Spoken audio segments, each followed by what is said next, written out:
Hello students, how are you? कैसे आप सब? मुझे उम्मीद है आप सबकी पढ़ाई बहुत अच्छे से चल रही होगी। आप मन लगाकर पूरी अच्छे से मेहनत कर रहे होंगे। आज अपन लोग डिस्कस करेंगे प्रिज्म के बारे में। प्रिज्म क्या होता है और प्रिज्म से कोई प्रकाश किरण का विश्लेषण और उससे विक्षेपण कैसे होता है, आज अपन इसका अध्ययन करेंगे। तो guys, this is Sumit Nowal और आप देख रहे हैं आपका प्यारा पसंदीदा YouTube चैनल मार्गदर्शन लाइव। आपसे रिक्वेस्ट है कि आप इस चैनल को ज्यादा से ज्यादा शेयर करें और दूसरे बच्चों को बोलें कि सब्सक्राइब करें और बेल आइकन का बटन प्रेस करें ताकि जो लेटेस्ट वीडियो है वो हैंड टू हैंड उसका आपके पास नोटिफिकेशन आ जाएगा। पेन पेंसिल कॉपी रजिस्टर निकाल लीजिए ताकि इधर उधर आपका मन नहीं जाए। पानी की बोतल पास में रख लीजिए ताकि किसी भी तरह से आपको डिस्टरबेंस नहीं हो। तो आज अपन स्टार्ट करते हैं कि प्रिज्म के बारे में और प्रिज्म से विचलन के बारे में। ठीक है, तो सबसे पहले देखते हैं कि ये जो प्रिज्म होता है ये क्या होता है। प्रिज्म क्या चीज है? तो अगर हम क्या करें, एक पारदर्शी समांगी माध्यम ले। पारदर्शी का मतलब वो ट्रांसपेरेंट है जिसमें से प्रकाश प्रवेश कर सकेगा, पूरी तरह से प्रवेश करके बाहर निकल जाएगा। तो अगर हम क्या करें, एक पारदर्शी समांगी माध्यम ले। उस पारदर्शी समांगी माध्यम को हम क्या करें, दो समतल सतह, जैसे मान लीजिए ये एक समतल सतह है, ये एक समतल सतह है। दो समतल सतह जो किसी कोण पर झुकी हुई है, इन दोनों समतल सतह के बीच का जो ये स्पेस आएगा, इस स्पेस में हम उस पारदर्शी समांगी माध्यम को भर दें तो उसको हम क्या बोलेंगे, प्रिज्म बोलेंगे। तो आप यूं समझिए, जैसे मान लीजिए ये एक समतल सतह है, ये एक और समतल सतह है, ये दोनों समतल सतह कुछ कोण पर झुकी हुई है। और अब आप क्या करें, इन दोनों समतल सतह के बीच का जो ये स्पेस है, अभी तो यहाँ पेपर रखा हुआ है वो भी थोड़े से पोर्शन में, अगर हम इस स्पेस के अंदर, इस जगह के अंदर पारदर्शी समांगी माध्यम भर दे तो इसको हम क्या बोलेंगे, प्रिज्म बोलेंगे। इसको हम क्या बोलेंगे, प्रिज्म बोलेंगे। तो यहाँ पर ये मटेरियल भरा पड़ा है जो पारदर्शी समांगी माध्यम है, इसको हम क्या बोलेंगे, प्रिज्म बोलेंगे। अगर प्रिज्म को आप ऊपर से देखेंगे तो ये प्रिज्म आपको त्रिभुजाकार आकृति का दिखाई देगा।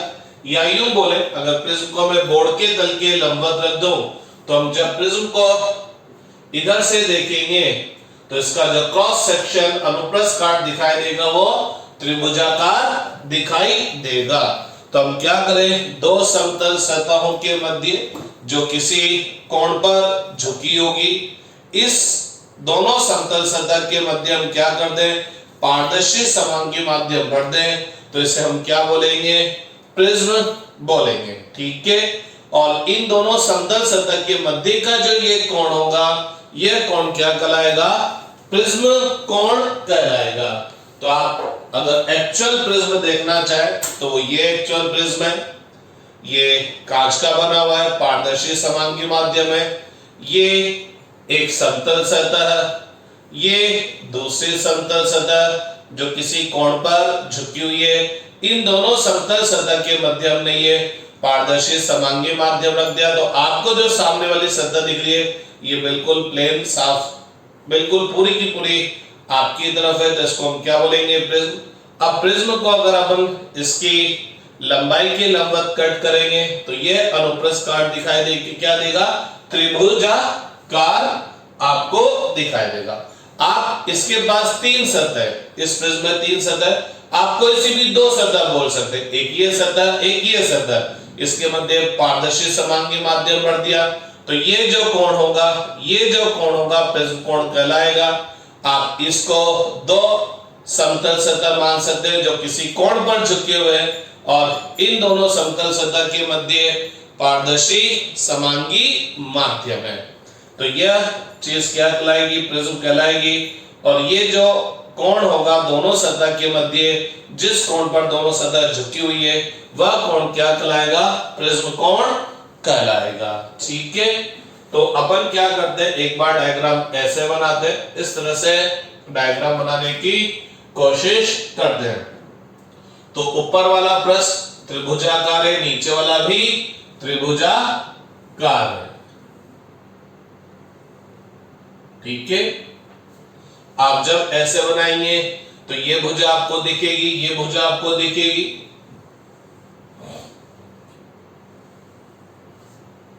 लेकिन ये पीछे वाली भुजा आपको नहीं दिखेगी, तो इसको हम डैश डैश से बताएंगे।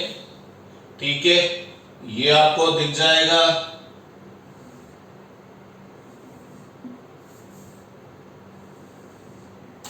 तो ये आपका क्या हो गया भाई? प्रिज्म हो गया। A B C D E F, ये आपका प्रिज्म हो गया। और इसके अंदर पारदर्शी समांगी माध्यम भरा हुआ है, और इन दोनों समतल सतहों के मध्य का जो कोण होगा उस कोण को हम क्या बोलेंगे? प्रिज्म कोण। अब हम क्या करते हैं, इस प्रिज्म पर एक प्रकाश किरण आपतित करते हैं, और आप देखेंगे जब प्रकाश किरण इसके भीतर इस पर आपतित होगी तो अपवर्तन के पश्चात इसके भीतर प्रवेश करेगी, और फिर दूसरी सतह से वापस अपवर्तित होकर इस प्रिज्म से बाहर निकल जाएगी। तो हम ये देखना पसंद करेंगे कि कोई प्रकाश किरण जब प्रिज्म से के भीतर प्रवेश करके बाहर निकलती है तो वो कितने कोण से विचलित होती है, और साथ साथ हम इस प्रिज्म के पदार्थ के अपवर्तनांक के लिए भी सूत्र निकालेंगे, जिसको हम क्या बोलेंगे? प्रिज्म सूत्र बोलेंगे। जिसको हम क्या बोलेंगे? प्रिज्म सूत्र बोलेंगे। तो अब अपन बात करते हैं साहब किसके बारे में? प्रिज्म सूत्र के बारे में।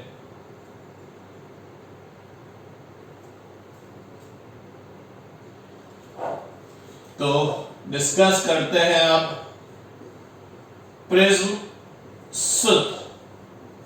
तो हम क्या करते हैं, इस प्रिज्म को बोर्ड के तल के लंबवत रखते हैं। हमने इसको बोर्ड के तल के लंबवत रखा तो हमको इसका ये जो अनुप्रस्थ काट दिखाई देगा, ये क्या दिखाई देगा? त्रिभुजाकार आपको दिखाई देगा।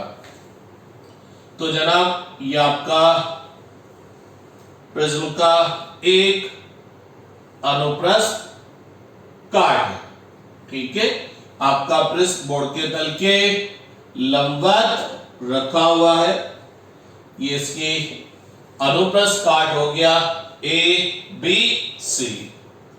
अब इस प्रिज्म पर ये पारदर्शी समांगी माध्यम है। हम ये मान के चल रहे कि प्रिज्म के चारों तरफ एक ही प्रकार का माध्यम है। माना कि प्रिज्म के पदार्थ का निरपेक्ष अपवर्तनांक कितना है? μ2, और बाह्य वातावरण का अपवर्तनांक कितना है? μ1। जनरली हमारे जो क्वेश्चन आता है 90% केस में जो बाह्य वातावरण क्या होता है? हवा या निर्वात। तो हवा या निर्वात का निरपेक्ष अपवर्तनांक कितना हो जाएगा? 1 हो जाएगा। लेकिन मैं थोड़ा जनरल टीच कर रहा हूं कि कल कोई इस प्रिज्म को पानी में रख दे, केरोसिन में रख दे, तो प्रिज्म सूत्र क्या आएगा? ठीक है, तो ये प्रकाश किरण आती है, इस प्रिज्म की AB सतह के Q बिंदु पर आपतित होती है। Q बिंदु पर आपतित होती है। अगर ये प्रिज्म नहीं होता तो ये प्रकाश किरण सीधी की सीधी चली जाती। लेकिन जो कि प्रकाश किरण एक माध्यम से दूसरे माध्यम में प्रवेश कर रही है, और अभी हम ये मान के चल रहे हैं कि प्रिज्म के पदार्थ का अपवर्तनांक वातावरण के अपवर्तनांक से ज्यादा है, अर्थात क्या हुआ? प्रिज्म बाह्य वातावरण की तुलना में क्या हो गया? सघन माध्यम हो गया। तो ये प्रकाश किरण सीधी तो नहीं जाएगी, क्योंकि ये विरल से सघन में जा रही है, तो जनाब क्या होगा? अभिलंब की ओर मुड़ेगी। तो हम क्या करेंगे? इस पृथककारी सतह के इस Q बिंदु पर क्या कर देंगे? अभिलंब खींच देंगे। तो ये हमने क्या करा? एक रेखा खींची, जो कि इस AB सतह के Q बिंदु पर अभिलंब है। अर्थात ये कोण कितना है 90, अरे ये 90 है, ये भी 90 है, ये भी 90 और ये भी 90 है। तो ये प्रकाश किरण प्रिज्म के भीतर सीधी जाने के बजाय क्या होगी, अभिलंब की ओर मुड़ेगी। चूंकि प्रकाश किरण प्रिज्म के भीतर जा रही है तो अभिलंब भी कौन सा देखना पड़ेगा, प्रिज्म के भीतर का। तो प्रकाश किरण क्या हो जाएगी, अभिलंब की ओर मुड़ जाएगी और प्रिज्म के भीतर ये क्या होगी, QR दिशा में संचरित होगी। QR दिशा में संचरित होकर यह प्रिज्म की दूसरी सतह AC के R बिंदु पर आपतित हुई। अब चूंकि अगेन प्रकाश किरण एक माध्यम से दूसरे माध्यम में प्रवेश कर रही है तो फिर इसका अपवर्तन होगा। तो यहां पर इसका एक और बार अपवर्तन होगा। तो अब चूंकि प्रकाश किरण सघन से किधर को जा रही है भैया, विरल को जा रही है, और जब सघन से विरल को जा रही है तो अभिलंब से दूर हटेगी। तो इस आपतन बिंदु R पर क्या करो, इस AC सतह के अभिलंब खींचो। तो इस आपतन बिंदु R पर मैंने क्या कर दिया, इस AC सतह के अभिलंब खींच दिया। ये दोनों अभिलंब माना कि कहां पर जाकर कटे, इस O बिंदु पर जाकर कटते हैं।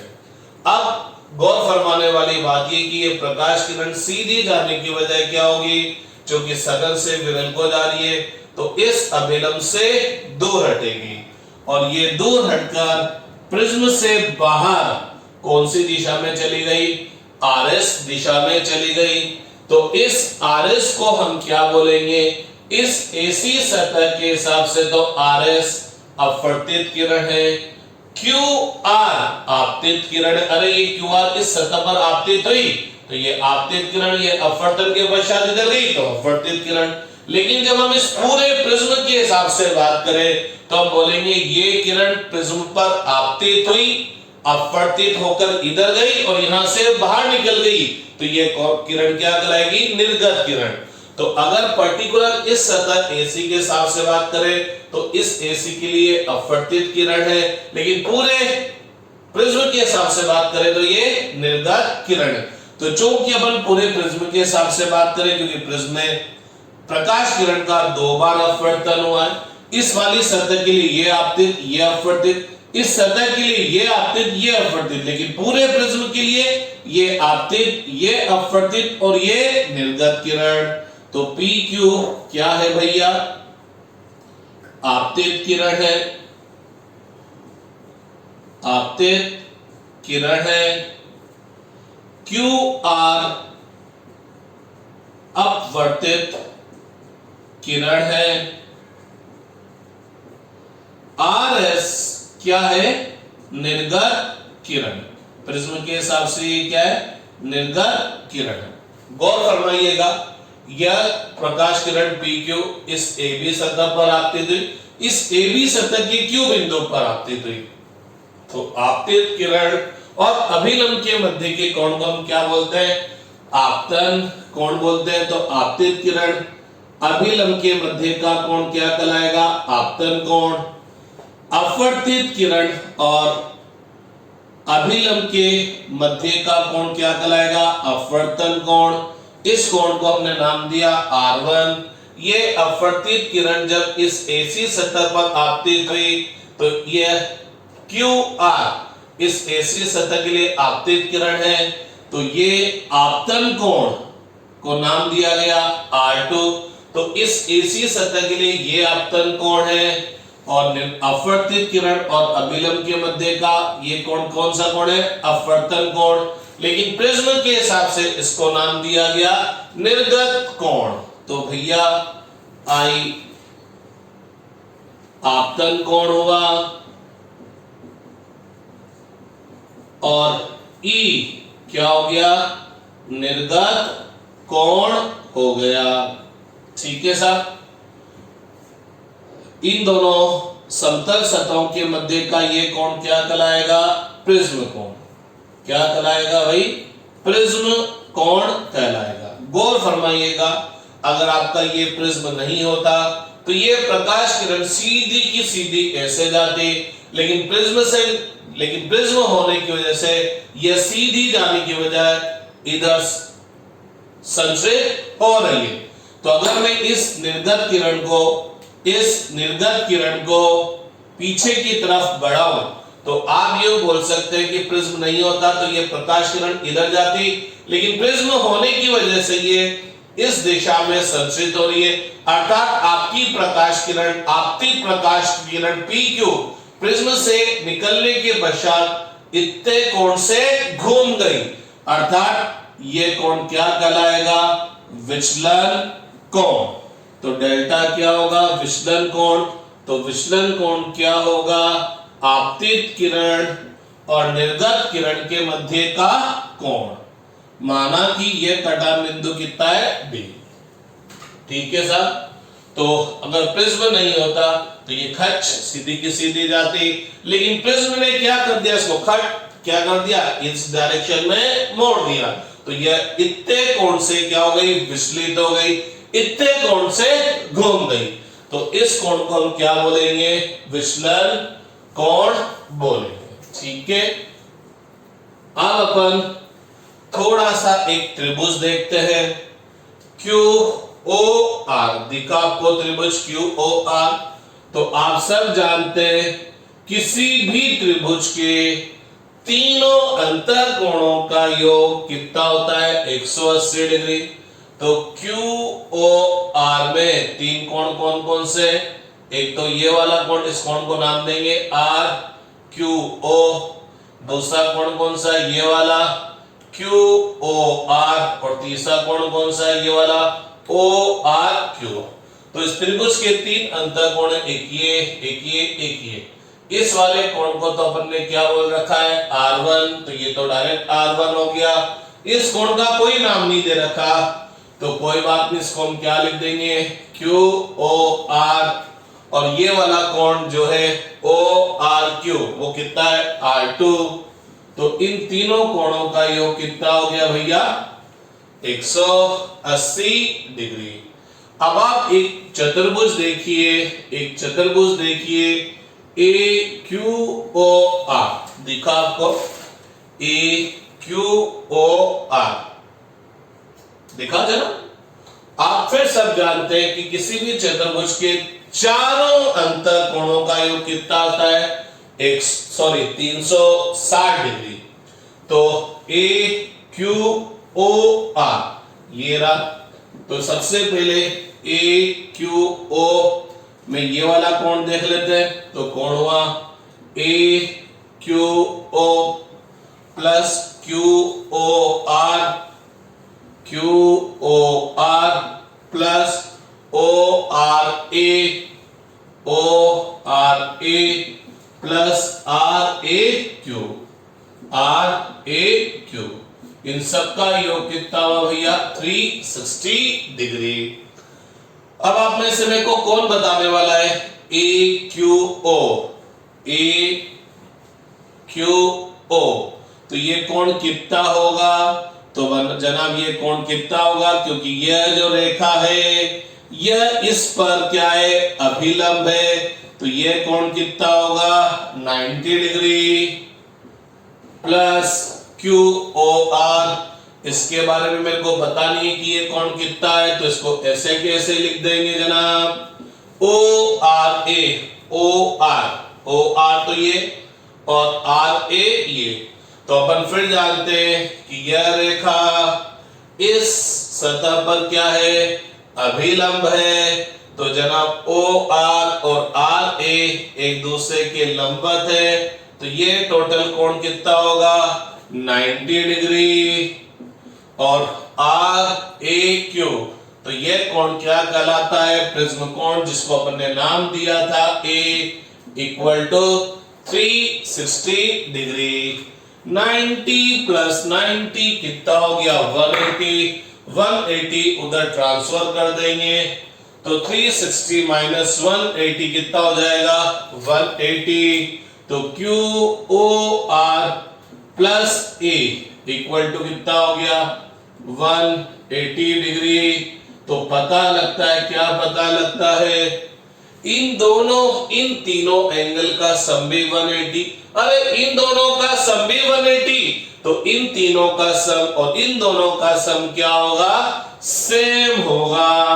तो जनाब समीकरण नंबर 1 तथा समीकरण नंबर 2 से R1 plus QOR plus R2 equal to QOR plus A। अरे ये क्या हुआ? QOR कैंसिल, तो R1 plus R2 equal to A। तो जनाब ये R1 जो कि अपवर्तन कोण है, ये भी R2 ये भी एक तरह से अपवर्तन कोण है। कैसे कि आपने प्रकाश किरण ऐसे आपतित की, इधर गई, इधर चली गई। अगर मैं प्रकाश किरण को ऐसे भेजता तो ये आपतन कोण होता और ये अपवर्तन कोण होता। क्यों? क्योंकि अगर प्रकाश किरण इस डायरेक्शन में गई है तो अगर मैं इसको वापस भेजता तो ये क्या हो जाता? वापस इसी डायरेक्शन में उल्टी चलती। अपन लोगों ने प्रिंसिपल ऑफ रिवर्सिबिलिटी देखा था, उत्क्रमणीयता का सिद्धांत देखा था कि अगर मैं इस प्रकाश किरण को इसको यूं मोड़ देता, इसकी नाक उल्टी कर देता, प्रकाश किरण को इधर भेजता, तो जो ये निर्गत कोण है अगर ये आपतन कोण होता तो प्रकाश किरण यूं जाती तो अपवर्तन के पश्चात वो इधर जाती। उस केस में ये क्या कहलाता? अपवर्तन कोण कहलाता। इस वजह से R1 और R2 को हम इसको बोलते हैं प्रथम अपवर्तन कोण और इसको बोलते हैं द्वितीय अपवर्तन कोण। तो जनाब R1 प्लस R2 का योग किसके बराबर आ रहा है? A के। तो इसका मतलब प्रिज्म में जब भी कोई प्रकाश किरण किसी सतह से आपतित होकर दूसरी सतह से बाहर निकलेगी तो R1 और R2 का योग हमेशा A के बराबर होगा।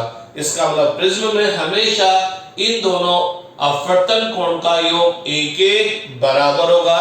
ये चीज हमेशा प्रिज्म में लागू होगी। ठीक है। अब अगर अपन थोड़ा सा विचलन कोण पर आए, प्रिज्म नहीं होता तो प्रकाश किरण सीधी जाती, लेकिन प्रिज्म से निकलने के बाद सीधी जाने के बजाय इधर से जा रही है। इसका मतलब आपकी प्रकाश किरण इतने कोण से मुड़ गई।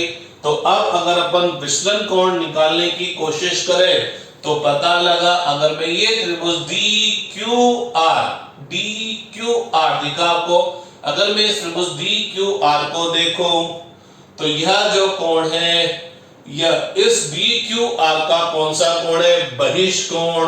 और अपन सब जानते हैं किसी भी त्रिभुज के बहिष्कोण का मान उसके सामने के दो अंतःकोणों के योग के बराबर होता है।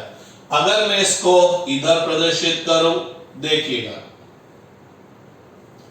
ये D है, ये Q है और ये R है, तो डेल्टा किसके बराबर होगा? इस एंगल और इस एंगल के सम के बराबर होगा। तो त्रिभुज DQR में हम बोल सकते हैं विचलन कोण किसके बराबर होगा? डेल्टा बराबर ये वाला एंगल क्या नाम दे इसको? एंगल DQR प्लस इसको क्या नाम दे? QRD। ठीक है, क्लियर। अब मेरे को ये एंगल फाइंड आउट करना है, तो ये एंगल कौन सा देखना है? यहां पर DQR में ये एंगल मेरे को फाइंड आउट करना है और QRD ये एंगल मेरे को फाइंड आउट करना है। तो गौर फरमाइएगा ये एंगल किसके इक्वल होगा?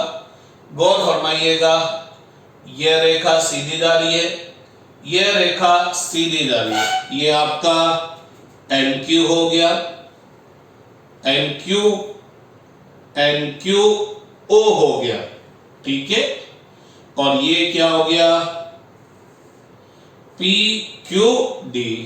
तो आपने देखा अभिलंब और आपतित किरण के मध्य का ये कोण आपतन कोण है। तो जो कि ये लाइन सीधी गई, ये लाइन सीधी गई, तो ये कोण क्या कहलाएगा?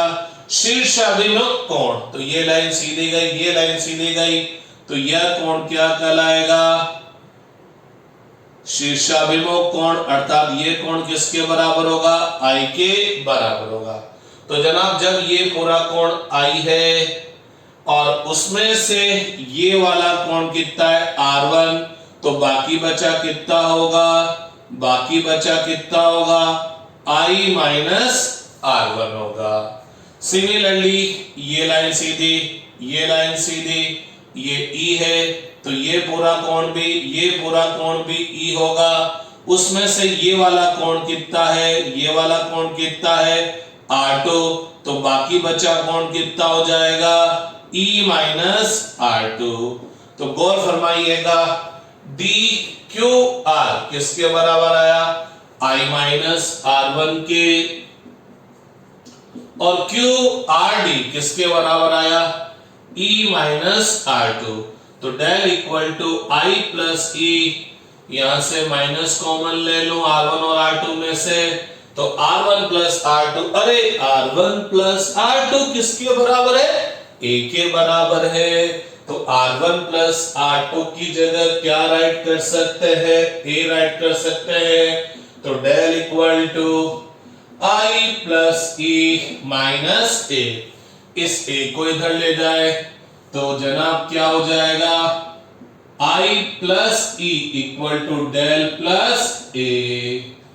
ये वाली इक्वेशन भी प्रिज्म में हमेशा लागू होगी।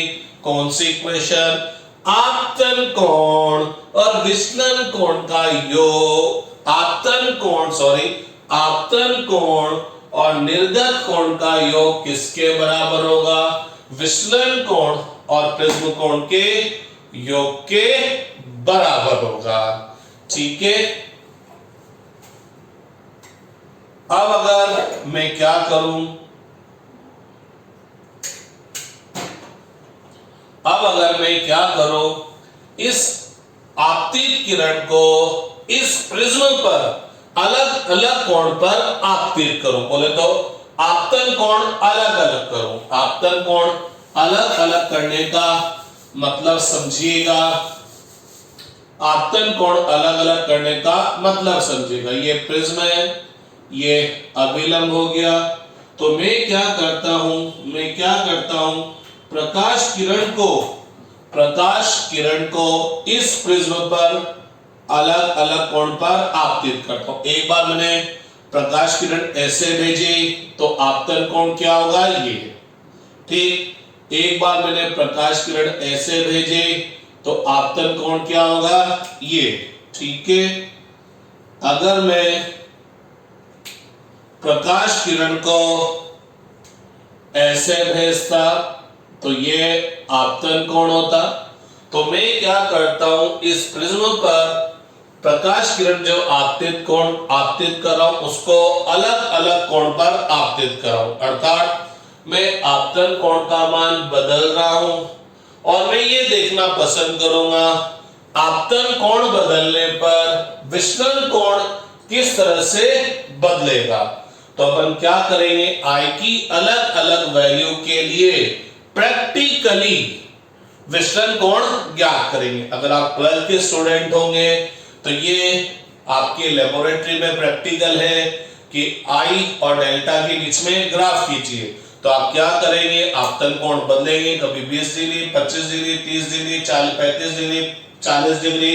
आप आपतन कोण के अलग अलग मान के लिए, आपतन कोण के अलग अलग मान के लिए विचलन कोण ज्ञात करेंगे, विचलन कोण ज्ञात करेंगे और फिर क्या करेंगे, आपतन कोण और विचलन कोण के मध्य ग्राफ खींचेंगे। ये आपके 12th में प्रैक्टिकल है। तो जो स्टूडेंट 12th स्टडी कर रहे होंगे उनके तो ये प्रैक्टिकल लेबोरेटरी में परफॉर्म करना पड़ेगा, और जो पास आउट स्टूडेंट है वो तो ऑलमोस्ट परफॉर्म कर ही चुके, उनको पता ही है। तो अब हम क्या करेंगे, आपतन कोण और विचलन कोण के मध्य ग्राफ खींचेंगे। तो I की डिफरेंट वैल्यू के लिए उसके संगत विचलन कोण निकालेंगे और आपतन कोण और विचलन कोण के मध्य ग्राफ खींचेंगे। तो आपतन कोण व विचलन कोण के मध्य ग्राफ, तो पता लगता है कि जब हम विचलन कोण और आपतन कोण के मध्य ग्राफ खींचते हैं तो शुरू में जब हम आपतन कोण बढ़ाते हैं, जैसे हमने आपतन कोण बढ़ाया 0 से 5 डिग्री किया, 5 से 10 डिग्री किया, 10 से 15 डिग्री किया, तो शुरू में आपतन कोण बढ़ाने पर विचलन कोण घटता जाता है, घटता जाता है, घटता जाता है, घटता जाता है। आप देख रहे होंगे जैसे जैसे मैं आपतन कोण बढ़ा रहा हूं विचलन कोण क्या होता जा रहा है, घटता जा रहा है। आई की वैल्यू बढ़ रही है, आई की इस वैल्यू के लिए विचलन कोण ये, आई की इस वैल्यू के लिए विचलन कोण ये, आई की वैल्यू के लिए विचलन कोण ये। तो शुरू में जैसे जैसे मैं आपतन कोण बढ़ाऊंगा तो क्या होगा, विचलन कोण घटेगा और पता लगा एक पर्टिकुलर आपतन कोण पर विचलन कोण घटते घटते मिनिमम आ जाएगा। मिनिमम क्यों बोला, क्योंकि इसके पश्चात में आपतन कोण और बढ़ाऊंगा, विचलन कोण घटने की बजाय क्या होने लग जाएगा, बढ़ने लग जाएगा। अर्थात डेल्टा की वैल्यू इस वैल्यू से कम नहीं होगी। इसका मतलब इस पर्टिकुलर आपतन कोण पर आपकी प्रकाश किरण सबसे कम कोण से विचलित होगी। आपकी प्रकाश किरण क्या होगी, सबसे कम कोण से विचलित होगी। तो यह कहलाती है न्यूनतम विचलन की अवस्था, क्योंकि इस पर्टिकुलर आपतन कोण पर आपकी प्रकाश किरण सबसे कम कोण से विचलित होगी। और इस पर्टिकुलर न्यूनतम विचलन कोण को प्रदर्शित किया जाता है किससे, डेल्टा एम से। तो ये विचलन कोण की क्या हो गई, न्यूनतम वैल्यू होगी। और पता लगता है कि जब प्रकाश किरण सबसे कम कोण से विचलित होती है तो न्यूनतम विचलन की अवस्था में, जब प्रकाश किरण सबसे कम कोण से विचलित हुई तो विचलन कोण की value no doubt delta M होगी। और पता लगा इस केस में जब डेल्टा की वैल्यू डेल्टा एम है तो पता लगा इस केस में आई और ई दोनों इक्वल होते हैं। आपतन कोण और निर्गत कोण दोनों बराबर होते हैं। चूंकि आई और ई बराबर है तो R1 और R2 भी बराबर होंगे, क्योंकि हम यहां स्नेल्स का नियम लगाएंगे, sine I upon sine R, mu two upon mu one. यहां पर हम स्नेल्स का नियम लगाएंगे, sine R2 upon sine E2, mu one upon mu two. तो वहां से हम देखेंगे कि आई और ई सेम है तो R1 और R2 भी सेम होंगे। तो जनाब बहुत सी बार एग्जाम में कंपटीशंस के अंदर नीट आईआईटी में ये क्वेश्चन आ चुका है कि न्यूनतम विचलन की अवस्था में, प्रिज्म की न्यूनतम विचलन की अवस्था में क्या क्या आपको मिलेगा। और एक और खास बात, डेल बराबर डेल एम तो होगा ही होगा, आई इक्वल टू ई होगा, R1 इक्वल टू R2 होगा। साथ साथ आपकी ये जो प्रकाश किरण है, अपवर्तित प्रकाश किरण QR इस बेस BC के क्या होगी, समानांतर होगी। तो प्रकाश किरण QR इस BC के क्या होगी, समानांतर होगी। तो ये सारी गेम मिलेगा आपको न्यूनतम विचलन की अवस्था में। हर आपतन कोण पर E बराबर नहीं होगा, पर्टिकुलर जब प्रकाश किरण सबसे कम कोण से विचलित होगी तभी I और E बराबर होंगे, अन्यथा बराबर नहीं होंगे। R1 और I बराबर तो R1 R2 भी बराबर।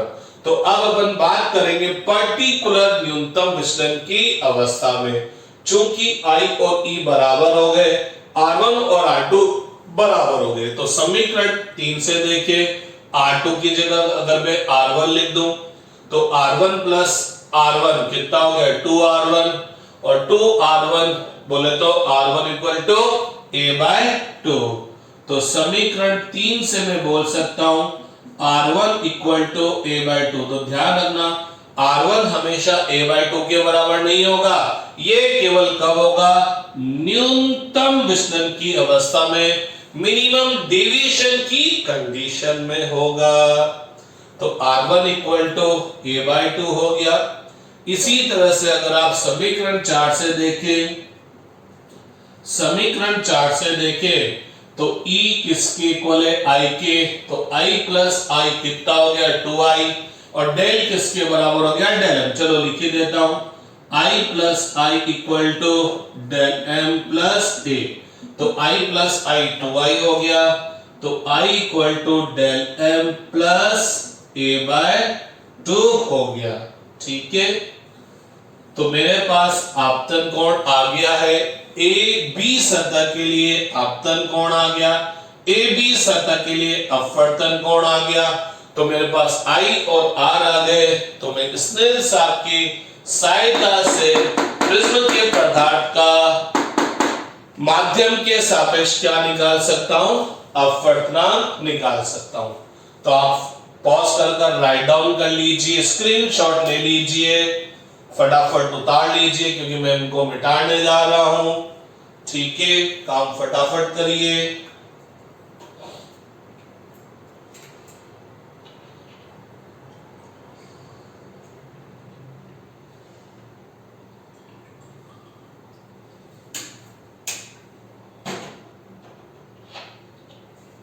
तो साहब हो गया कंप्लीट, तो अब अपन रब करने जा रहे हैं।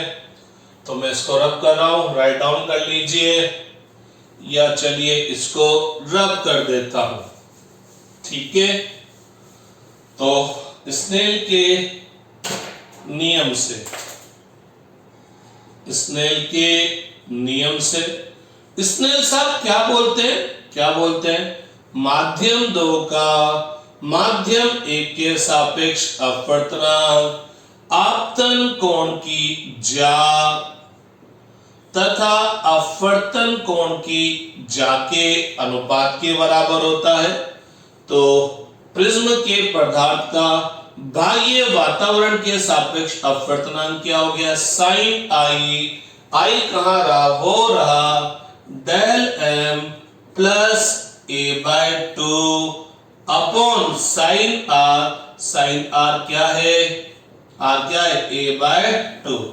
तो जनाब ये आपके पास क्या आ गया, प्रिज्म सूत्र आ गया। तो प्रिज्म सूत्र से मतलब क्या होगा, प्रिज्म के पदार्थ का वातावरण के सापेक्ष अपवर्तनांक। तो कितना आया, sine del M plus A/2 upon sine A/2। कुछ महानुभाव बहुत खतरनाक कार्य करते हैं, 2 से 2 कैंसिल कर देते हैं। तो जनाब ये 2 ये पूरे का बटा में नहीं है, इसी तरह से ये 2 साइन A/2 नहीं है, मींस ये चीज ऐसे नहीं है। अगर ऐसे होती तो ये 2 से 2 कैंसिल हो जाता, क्योंकि इसमें क्या होता, पहले इस कोण के लिए साइन का मान निकालते, फिर 2 का भाग देते, साइन का मान निकालने के लिए 2 का भाग देते। लेकिन यहां पहले क्या, इन दोनों को जोड़ेंगे, 2 का भाग देंगे, फिर साइन का मान निकालेंगे, अर्थात भाग की क्रिया पहले होगी, साइन की वैल्यू बाद में निकलेगी। इसी तरह से पहले यहां साइन A की वैल्यू निकालेंगे, 2 का भाग देंगे, लेकिन एक्चुअल में ये नहीं है। एक्चुअल में क्या है, तो पहले A में 2 का भाग देंगे, फिर साइन की वैल्यू निकालेंगे। तो यहां ये 2 से 2 कैंसिल मत करिएगा। ठीक है, 99% केस में प्रिज्म के चारों ओर क्या होती है, हवा होती है। ठीक है, तो यदि प्रिज्म हवा या निर्वात में हो तो μ1 की वैल्यू क्या हो गई, 1। μ1 की वैल्यू क्या हो गई, 1। तो माध्यम 2 का माध्यम 1 के सापेक्ष अपवर्तनांक क्या होगा, माध्यम 2 का हवा या निर्वात के सापेक्ष अपवर्तनांक बटा माध्यम 1 का हवा या निर्वात के सापेक्ष अपवर्तनांक। तो माना कि प्रिज्म के कांच का हवा या निर्वात के सापेक्ष अपवर्तनांक कितना है, म्यू है। अब मैंने μ2 की जगह सिंपल म्यू लिख दिया, और हवा या निर्वात का हवा या निर्वात के सापेक्ष अपवर्तनांक कितना हो गया, 1। तो अब मेरे को 2 को 2 लिखने की जरूरत नहीं है, मैं सिंपल म्यू लिख देता हूं। तो यहाँ म्यू प्रिज्म के पदार्थ का हवा या निर्वात के सापेक्ष अपवर्तनांक हो गया। तो mu equal to sine del M plus A by 2 upon sine A by 2। तो ये आपका प्रिज्म सूत्र हो गया। ठीक है जनाब, राइट डाउन कर लीजिए, स्क्रीनशॉट ले लीजिए, पॉज कर फटाफट लिख लीजिए, राइट डाउन कर लीजिए। अब अगर अपन क्या करते, अगर आपका प्रिज्म क्या होता, पतला होता। अगर आपका प्रिज्म पतला होता, प्रिज्म पतले होने का मतलब क्या होता, मैं प्रिज्म की ये जो दोनों सतह, ये सतह और ये सतह, इसको घिसता जाता घिसता जाता घिसता जाता, तो क्या होता, ये प्रिज्म की सतह पास पास आती जाती। तो जब प्रिज्म बहुत पतला होता, प्रिज्म बहुत पतला होता, उदाहरण के तौर पे मान लीजिए ये अभी आपका प्रिज्म है, ठीक है, या मटेरियल भरा पड़ा है, मैं घिसता जाऊंगा तो ये सतह हट जाएगी, घिसता जाऊंगा तो ये सतह हट जाएगी। अब प्रिज्म की ये सतह रहेगी और घिसते जाएंगे और घिसते जाएंगे, तो प्रिज्म की सतहों के मध्य कोण क्या होता जाएगा, कम होता जाएगा। तो जनाब यदि अब जो मैं फॉर्मूले राइट करने जा रहा हूं उसमें पर्टिकुलर कंडीशन है, यदि प्रिज्म कोण बहुत अल्प हो। कल कोई प्रिज्म कोण बहुत अल्प नहीं है, अरे प्रिज्म कोण बहुत अल्प होने का मतलब ये प्रिज्म कोण आपको 1 degree 2 degree 3 degree 5 degree 7 degree ज्यादा से ज्यादा 10 डिग्री तक दे रखा है, तो ही हम अब आगे की स्टेप्स फॉलो करेंगे। अगर कल कोई आपको प्रिज्म कोण 30 डिग्री 60 डिग्री 45 डिग्री दे रखा है, तो मैं जो आगे स्टेप लिखने जा रहा हूं वो यूज नहीं होगी, फिर इन्हीं स्टेप से क्वेश्चन सॉल्व होगा। ठीक है, तो कंडीशन है यदि प्रिज्म कोण ए अल्प हो तो, अरे जब प्रिज्म बेचारा बहुत पतला होगा, घिसते जाएंगे तो विचलन कोण भी अल्प होगा, और हम न्यूनतम विचलन कोण की बात करेंगे, ये भी अल्प होगा। तो जाना ए अल्प तो डेल्टा एम भी अल्प, तो इसका मतलब जब sign del M plus A by 2 की वैल्यू निकालेंगे, तो चूंकि ये कोण बहुत अल्प होगा, और जब ये कोण बहुत अल्प होगा तो पूरी दुनिया जानती है कि जब साइन का कोण बहुत अल्प होता है तो साइन की वैल्यू उसी कोण के बराबर होती है। तो ये हो गया del M plus A by 2। इसी तरह से साइन ए बाय 2, चूंकि ए बहुत अल्प है तो क्या होगा, कोण बहुत छोटा होगा, और जब कोण बहुत छोटा होगा तो साइन का मान उसी कोण के बराबर होगा। तो अब इसके मान यहां पर भर दे, लेकिन ध्यान रखना अब जो सूत्र आएगा वो तभी लगेगा जब प्रिज्म कोण बहुत अल्प हो।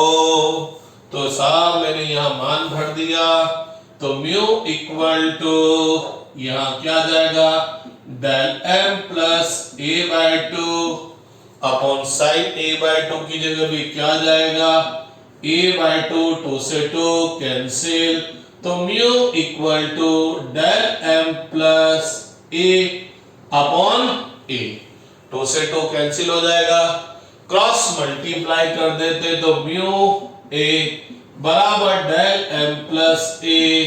तो जनाब क्या होगा, न्यूनतम विचलन कोण क्या होगा, del M equal to mu A minus A. अरे पक्षांतर कर दिया, कोई रॉकेट साइंस नहीं लगाया मैंने, ए म्यू माइनस 1 हो गया। तो पता लगता है न्यूनतम विचलन कोण डेल्टा एम प्रिज्म कोण के समानुपाती होगा। ये जो प्रिज्म कोण है इसके समानुपाती होगा।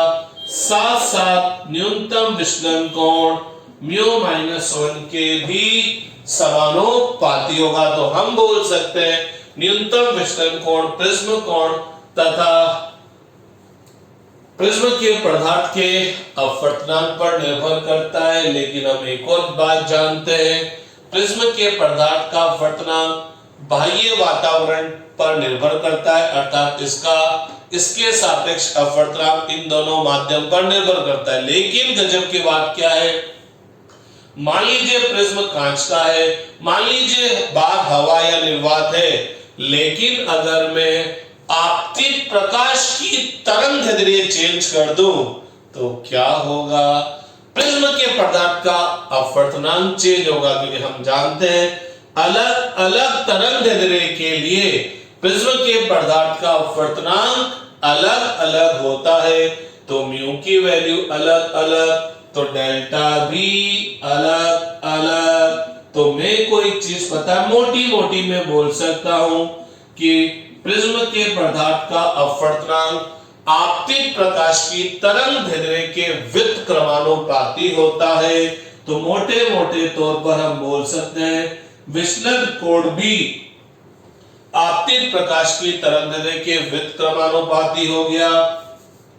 विचलन कोण भी आपतित प्रकाश की तरंग दैर्ध्य के व्युत्क्रमानुपाती हो गया। मतलब क्या निकला, जिस प्रकाश की तरंग दैर्ध्य कम होगी उस प्रकाश की किरण ज्यादा कोण से विचलित होगी, और जिसकी तरंग दैर्ध्य ज्यादा है वह प्रकाश किरण क्या होगी, कम कोण से विचलित होगी। तो पॉज करके फटाफट राइट डाउन कर ले, क्योंकि बहुत गजब की बात अपन देखने जा रहे हैं। तो यहां तक पॉज कर राइट डाउन कर लीजिए। जनरली जब हम इस प्रिज्म पर या किसी सतह पर प्रकाश किरण आपतित करते हैं तो अपन ये मान के चलते हैं कि जो प्रकाश किरण आ रही है उसकी एक पर्टिकुलर तरंग दैर्ध्य, मींस हम एक निश्चित तरंग दैर्ध्य का प्रकाश आपतित करते हैं। जैसे मान लीजिए मैंने इस पर 5500 एंगस्ट्रॉम का प्रकाश आपतित किया, तो जब किसी प्रकाश किरण एक निश्चित तरंग दैर्ध्य की है, सारी प्रकाश किरणों की तरंग दैर्ध्य 5000 एंगस्ट्रॉम की है, तो इस तरह के प्रकाश को हम बोलते हैं एक वर्णीय प्रकाश। अगर लैम्डा का मान फिक्स है, एक निश्चित तरंग दैर्ध्य का प्रकाश आपतित हो रहा है, तो इस तरह का प्रकाश कहलाता है एक वर्णीय प्रकाश। वर्ण का मतलब होता है रंग, बोले तो एक पर्टिकुलर रंग का एक पर्टिकुलर तरंग दैर्ध्य का प्रकाश आपतित हो रहा है। तो जनाब जब ये प्रकाश जब आपतित हो रहा है तो सारी प्रकाश किरणों की तरंग दैर्ध्य सेम है, और जब सारी प्रकाश किरणों की तरंग दैर्ध्य सेम है, लैम्डा सेम, तो हर प्रकाश किरण के लिए प्रिज्म के पदार्थ का अपवर्तनांक सेम होगा। तो हर प्रकाश किरण क्या होगी, समान कोण से विचलित होगी। तो अगर आने वाले प्रकाश में सारी प्रकाश किरणें एक निश्चित तरंग दैर्ध्य की है तो हर प्रकाश किरण समान कोण से विचलित होगी। लेकिन अगर आपतित प्रकाश में अलग अलग तरंग दैर्ध्य का प्रकाश आपतित हो रहा है, मींस आपतित प्रकाश में अलग अलग तरंग दैर्ध्य की प्रकाश किरणें आ रही है। अब इस प्रकाश में मान लीजिए ये प्रकाश आ रहा है, इसमें बहुत सारी प्रकाश किरणें हैं। अब उसमें एक 5500 की, एक 6000 की, एक 7000 एंगस्ट्रॉम की है। तो अलग अलग तरंग दैर्ध्य के लिए प्रिज्म के पदार्थ का अपवर्तनांक अलग अलग होगा, तो विचलन कोण भी अलग अलग होगा। तो अभी तो सारी एक साथ आ रही है, लेकिन जैसे वो प्रिज्म से बाहर निकलेगी अलग अलग तरंग दैर्ध्य अलग अलग दिशा में संचरित होगी। तो आपका ये प्रिज्म क्या कर रहा है, जो प्रकाश किरणें अभी एक साथ मिली हुई थी, सब एक साथ एक ही डायरेक्शन में साथ आ रही थी, उनको क्या करेगा, अलग अलग तोड़ देगा, और प्रिज्म द्वारा प्रकाश किरणों को उनकी तरंग दैर्ध्य के हिसाब से अलग अलग दिशा में तोड़ने की यह घटना क्या कहलाती है? वर्ण विक्षेपण। समझिएगा आप ढंग से, राइट डाउन कर लीजिए, यहां तक सब कंप्लीट कर लीजिए, ठीक है। पॉज कर राइट डाउन कर लीजिए जनाब। तो एक बहुत गजब की बात अपन बोलने जा रहे हैं कि अगर प्रिज्म पर आपतित प्रकाश की जो प्रकाश किरणें हैं वो एक निश्चित तरंगदैर्घ्य की है, तो सारी प्रकाश किरणें क्या होगी? समान कोण से विचलित होगी। लेकिन जनाब, अगर जो प्रकाश आ रहा है इस प्रकाश में अलग अलग तरंगदैर्घ्य की प्रकाश किरणें हैं। मान लीजिए ये श्वेत प्रकाश है, ये श्वेत प्रकाश है, व्हाइट लाइट है। श्वेत प्रकाश की खास बात क्या होती है?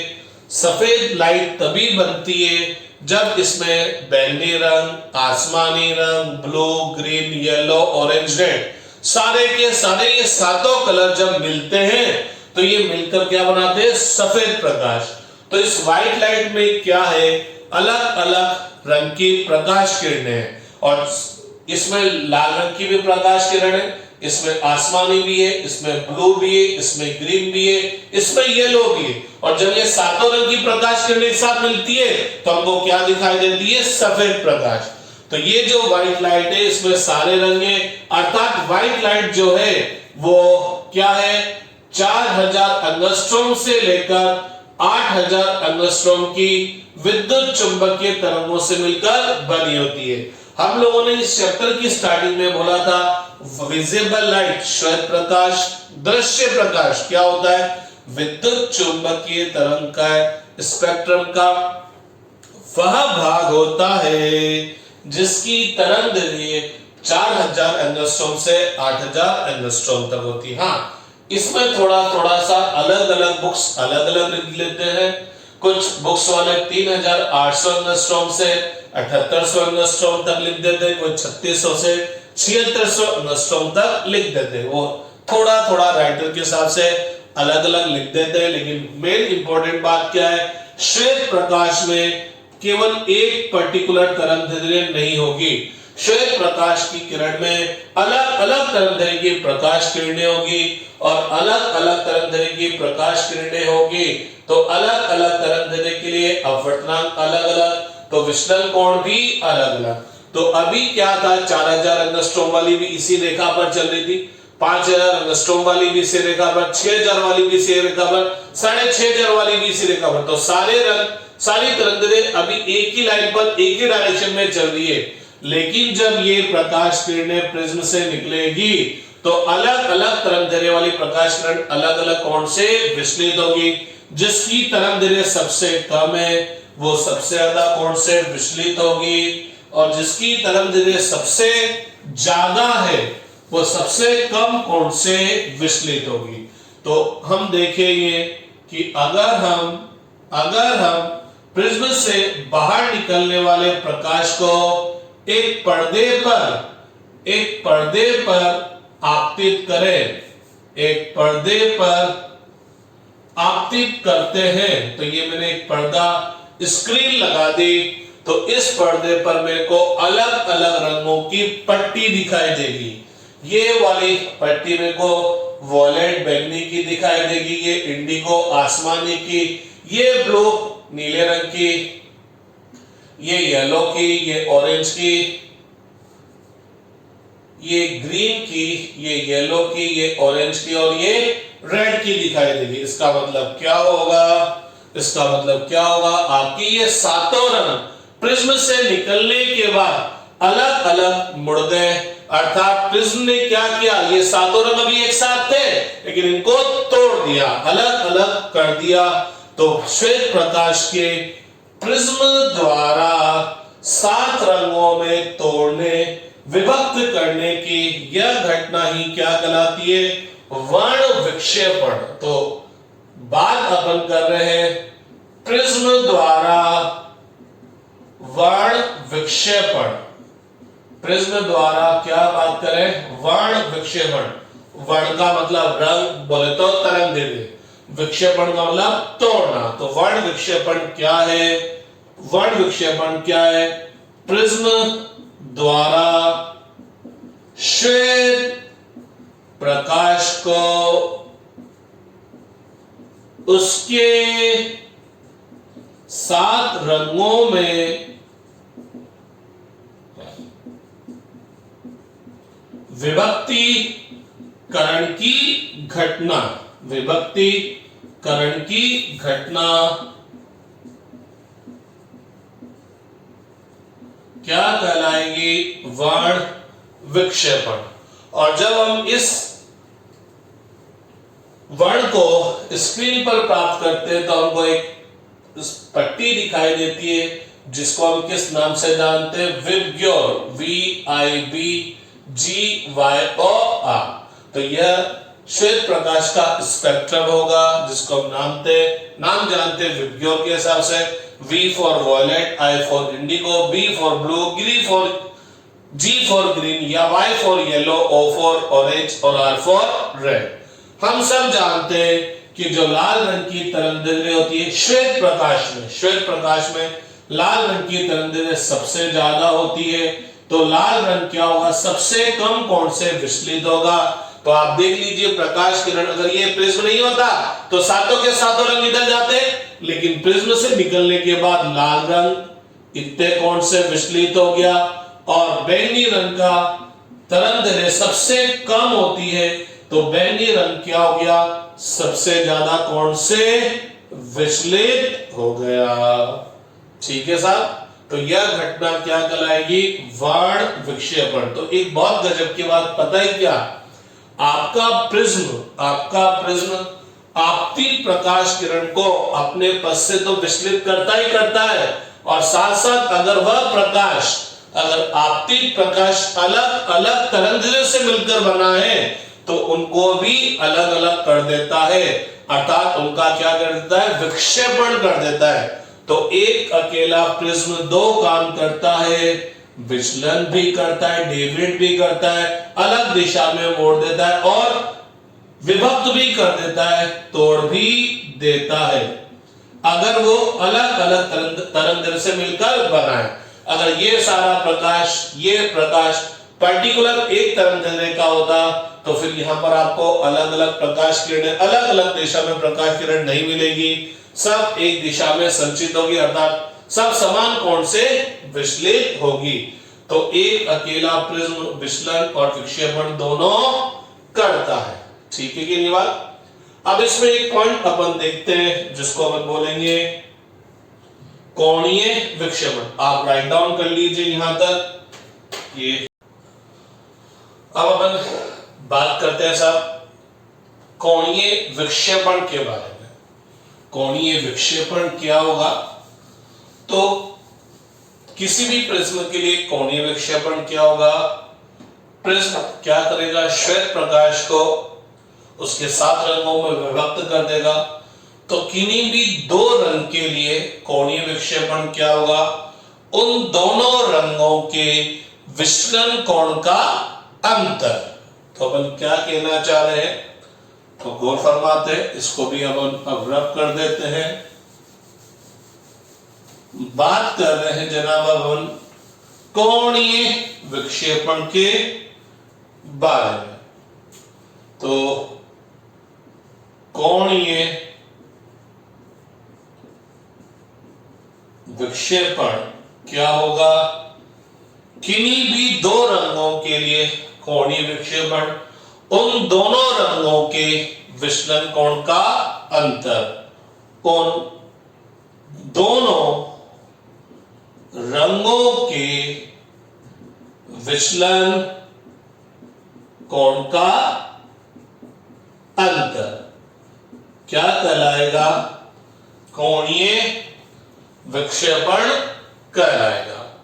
तो जैसे मान लीजिए मैं कोणीय विक्षेपण निकाल रहा हूं आसमानी और ऑरेंज के लिए, इंडिगो और ऑरेंज के लिए निकाल रहा हूं, तो पता लगा आसमानी रंग यहां पर है, तो ये आसमानी रंग के लिए क्या हो गया? विचलन कोण हो गया, विचलन कोण हो गया फॉर इंडिगो कलर। ऑरेंज के लिए ये विचलन कोण है, तो आसमानी और नारंगी रंग के लिए कोणीय विक्षेपण क्या होगा, डेल्टा आई माइनस डेल्टा ओ। तो अगर आप थोड़ा सा गौर फरमाए, डेल्टा आई में से अगर मैं डेल्टा ओ बोले तो इस वाले एंगल में से मैं ये वाला एंगल घटा दूंगा तो ये बचेगा। इसका मतलब क्या है, कोणीय विक्षेपण क्या है, आसमानी रंग और ऑरेंज रंग, नारंगी रंग एक दूसरे से कितने कोण पर है। बहुत सी बात एग्जाम में आ जाता है कि कोणीय विक्षेपण निकालिए, बच्चा बोलता है तो सर ने बोला था कि कोणीय विक्षेपण तो क्या हुआ, किन्हीं भी दो रंगों के विचलन कोण का अंतर। तो मैं कौन से दो रंग बोलूं, तो जब कुछ भी नहीं बोला जाए रंगों के लिए तो रंग कौन से लिए जाएंगे, वॉयलेट एंड रेड, बैंगनी रंग और लाल रंग लिए जाएंगे। जब रंगों के बारे में कुछ भी नहीं बोला जाए कि कौन से दो रंग, तो वो लिए जाएंगे वॉयलेट और रेड कलर। तो बैंगनी रंग और लाल रंग के लिए कोणीय विक्षेपण क्या होगा, इन दोनों रंगों के विचलन कोण का अंतर, del V minus del R. बैंगनी रंग का विचलन कोण ये आ गया, लाल रंग का विचलन कोण ये आ गया, इन दोनों का अंतर। और आप फिर थोड़ा सा गौर फरमाओ, अगर मैं इस पूरे कोण में से ये वाला कोण, ये लाल रंग का विचलन कोण है, ये कोण घटा लूंगा तो ये बचेगा। अर्थात क्या बचेगा कि लाल रंग और बैंगनी रंग कितने कोण पर है, तो थीटा बराबर del V minus del R हो गया। डेल किसके बराबर था, ए म्यू माइनस 1। लेकिन हम जानते हैं अलग अलग रंग के लिए प्रिज्म के पदार्थ का अपवर्तनांक अलग अलग होगा। लाल रंग के लिए क्या हो जाएगा, म्यू आर माइनस 1। इन दोनों में से क्या कॉमन आ गया, ए कॉमन आ गया, तो अब ब्रैकेट में क्या बचा, mu V minus 1 minus mu R plus 1 से 1 उड़ गया। तो कोणीय विक्षेपण आया बैंगनी रंग और लाल रंग के लिए।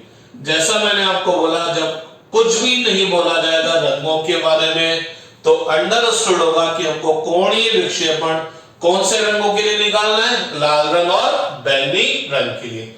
एक और खास बात मैं यहां पर बोलूं, जब हम इस स्पेक्ट्रम को लिखते हैं, हमने क्या करा, श्वेत प्रकाश को उसकी तरंगदैर्घ्य के हिसाब से विभाजित कर दिया। तो ये श्वेत प्रकाश का स्पेक्ट्रम हुआ विबग्योर। इस विबग्योर के हिसाब से ग्रीन बीच में आता है, 3 इधर आ रहे हैं, 3 इधर आ रहे हैं। लेकिन जनाब इस ग्रीन को माध्यमान रंग नहीं बोला जाता।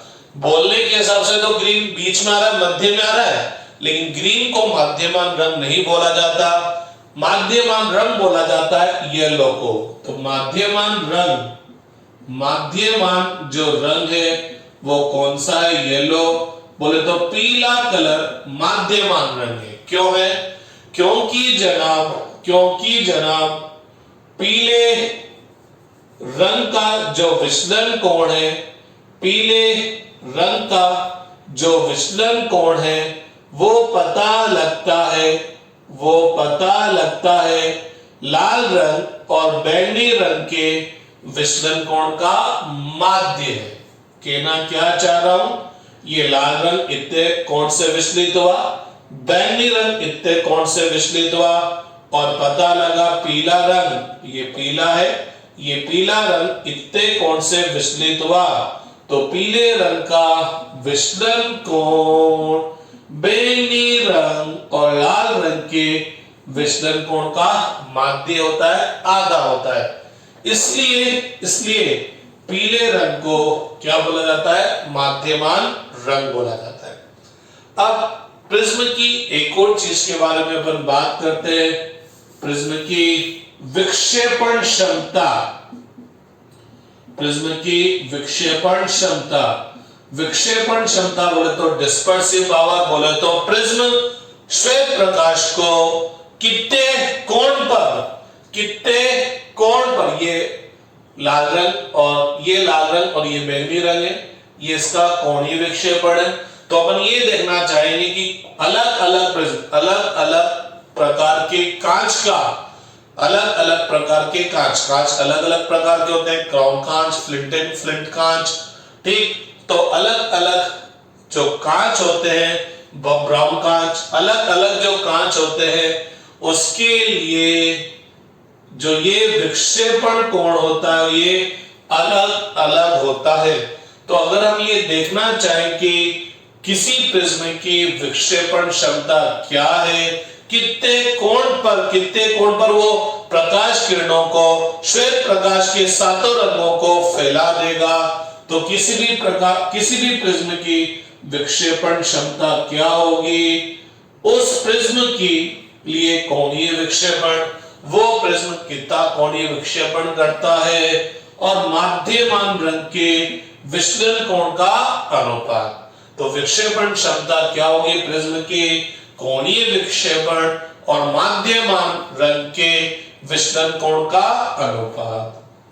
इसको अपन ओमेगा से प्रदर्शित करते हैं, डिस्पर्सिव पावर, विक्षेपण क्षमता को। तो ओमेगा इक्वल टू क्या होगा, थीटा। थीटा क्या है, कोणीय विक्षेपण। जब तक कुछ भी नहीं बोला जाएगा कोणीय विक्षेपण किसके लिए निकाला जाएगा, बैंगनी रंग और लाल रंग के लिए, जिसका मान कितना है, ये A mu V minus mu R. Delta Y पीले रंग का विचलन कोण। तो भैया पीले रंग का विचलन कोण क्या होगा, ए म्यू माइनस 1 होता है। लेकिन जो कि पीले रंग के विचलन कोण की बात कर रहे हैं, तो प्रिज्म का पदार्थ का अपवर्तनांक पीले रंग के लिए आएगा। ए से क्या हो गया, cancel, mu V minus mu R upon mu I minus 1। तो ये प्रिज्म की क्या हो गई, विक्षेपण क्षमता। तो चलिए आज की क्लास यही वाइंड अप करते हैं। आप अच्छे से इसको वापस डिराइव करिएगा, नोट्स प्रिपेयर करिएगा और अच्छे ढंग से इसको स्टडी कीजिएगा। साथ साथ इसकी न्यूमेरिकल प्रॉब्लम भी आप सॉल्व करेंगे। फिर कल हम वापस नेक्स्ट क्लास नए टॉपिक से स्टार्ट करेंगे। Thank you.